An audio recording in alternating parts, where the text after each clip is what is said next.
नमस्कार दोस्तों। आज बीजेपी के राष्ट्रीय प्रवक्ता अजय आलोक जी ने बयान दिया यूजीसी पर और आरक्षण के पुनर्विचार के आंदोलन पर।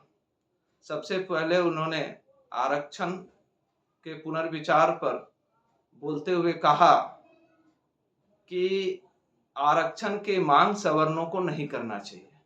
आरक्षण में सुधार की मांग एसटी एससी लोगों को ही करना चाहिए। तो लगता है कि आरक्षण के संबंध में जो मांग किए जा रहे हैं उसको अच्छी तरह से अजय आलोक जी समझ नहीं रहे हैं या समझकर जानबूझ के नासमझ बन रहे हैं। साथ ही उन्होंने यूजीसी रेगुलेशन पर अपना बयान दिया और उसमें कहा कि हमारे देश के जो यशस्वी प्रधानमंत्री श्री नरेंद्र मोदी जी हैं उनको यूजीसी रेगुलेशन के लिए दोष नहीं दिया जाए, क्योंकि उसके बाद उन्होंने कई लेयर गिनाए कि कितने नीचे लेयर ये साइन हुआ है। लेकिन इनको शायद ये पता नहीं है कि कोई भी यूजीसी रेगुलेशन बनने के बाद शिक्षा मंत्रालय जाता है और वहां स्वीकृति होती है, तभी वो रेगुलेशन लागू होता है।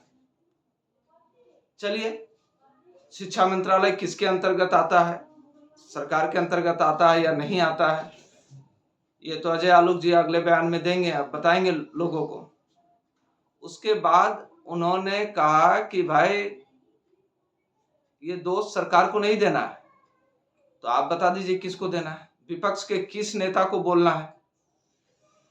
आप सरकार में हैं तो आपसे नहीं बोला जाएगा, आपसे नहीं पूछा जाएगा कि समाज को बांटने वाली और सवर्णों को अलग थलग करने वाली, खासकर छात्रों को अपने यूनिवर्सिटी कैंपस में बिल्कुल अलग थलग करने वाली ऐसी रेगुलेशन आती है जिसमें सवर्ण